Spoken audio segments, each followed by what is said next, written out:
Halo Infinite's campaign is out, so it seems only natural to comment on it because, well, you already know the show's opinion on the multiplayer. So let's cut to the chase. Is the gameplay good? Long story short, that aspect of the game is almost perfect. Sure, the friendly AI is more than a little dense, but this is the kind of problem that can be fixed in a patch or two, unless everyone gets killed off by a pelican drop first.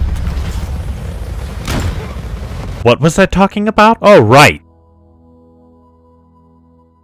The nicest thing about Infinite's arsenal is that it gives the player a chance to tackle any given situation in many different ways. If you play the side missions over the course of the campaign, you'll largely rely on the UNSC's stockpile, but high-value targets open things up a little bit more with some special weapons that you can play around with. All of these toys are complemented by the special abilities that the Chief has at his disposal, but some are more useful than others. For reference, I played the game on Heroic. Over the course of the campaign, I used the grapple shot and threat sensor most of all because of the need to do one of two things: detect bosses or stay the hell away from them. I never really found a way to incorporate the thrusters or drop all into the single player campaign, but your mileage may vary. With all of that said, one aspect of this system kind of reminded me that I was playing a video game for a little while, and that's the need to earn valor points for the human weapons and vehicles. At this point in the Halo universe, the Master Chief is almost certainly one of the greatest war heroes in human history.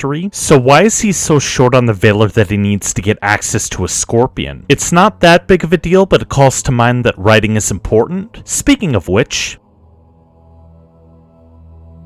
more than anything else, the biggest problem with this game has to be its script. Why do I say that? Well, I can't get into it in any substantial way without spoilers, so I'll start with a mostly spoiler-free look and sound the alarm if you want to click away. Long story short, it all comes back to the basic rules of writing, and I'll list them here for you. 1. Who is the protagonist? Okay, that's John 117. 2. Who are the antagonists? The Banished from Halo Wars 2 and another unidentified threat. More on that in the spoiler section. 3. What do the antagonists want to do? They're looking for something in Zeta Halo. 4. What are the consequences if John fails to stop them? I genuinely don't know if he even did at the end of the game. You see, points 1 and 2 don't really matter if someone can't properly answer points 3 and 4, which one almost certainly could in the Bungie games and even Halo 4.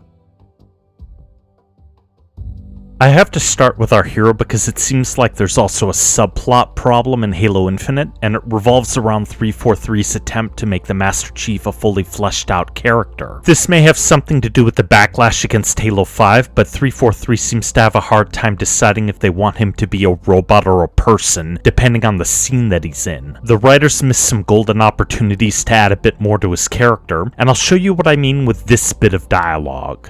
You got family, Chief? Anyone special out there? No.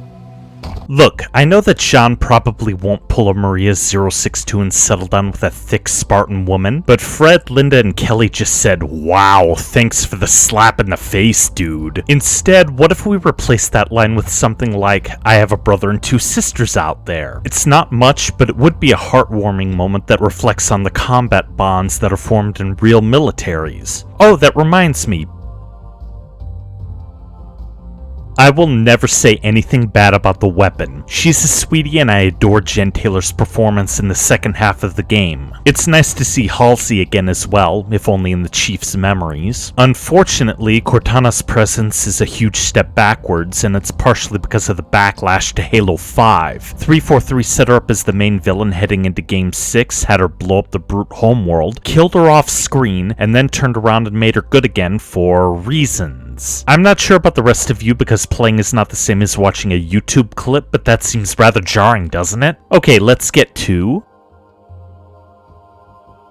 I know that the pilot is a little divisive, but I kind of like him for one simple reason. He's an ordinary man who's completely in over his head. Think about this for a little bit. How would someone react after 6 months alone with the prospect of getting tortured, murdered, and eaten by giant aliens? And not necessarily in that order. That's one reason why this scene that details his survivor's guilt is so wonderful. And we're in there because that's where I belong. In there, with them. Then again, it's kind of undermined later in the story. I don't understand. You showed him respect. He was a monster. This isn't that unreasonable given what he just went through. Let's see how the chief responds to him though. Yes.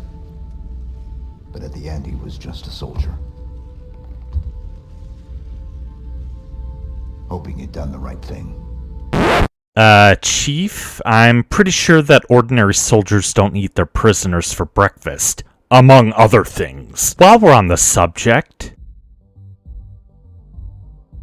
a hero is only as good as his greatest villain, and I'm not even sure if these qualify as antagonists. I know that replacing the Covenant and the Flood is a task so daunting that it might borderline on impossibility. The utterly frightening combination of religious authoritarianism and cosmic horror in the original 5 games are a part of the reason why they will be long remembered. Even Halo 4's Didact had the simple motive of stealing a super weapon to create an army. So what happened here? Again, let's bring it back to points 3 and 4. The Banished and the Harbinger want to bring back the Endless and rebuild Zeta Halo. Why? Well, the Endless supposedly survived the first firing of the Halos, but you'll only find that out if you pick up a specific audio log. That would be scary because the Flood still exists, but the Endless could just leave, couldn't they? Oh, and their existence during the first war against the Flood also implies that they somehow survived its sweep through the galaxy anyway. Did the Gravemind just casually ignore them in its quest for tasty snacks? All of that would matter, except that I'm not even sure if there is a threat. It's heavily implied that the Harbinger can bring her people back through the silent auditorium, so did I win when I killed her? If so, why did Aatrox pop up after the credits when he was implied to have been killed during the game? He certainly could have used the resources of his little brotherhood to find what he was looking for, if he can even set the Endless loose anyway. And if he can, doesn't that mean that the entire campaign is pointless because none of the players' actions have any effect on the outcome?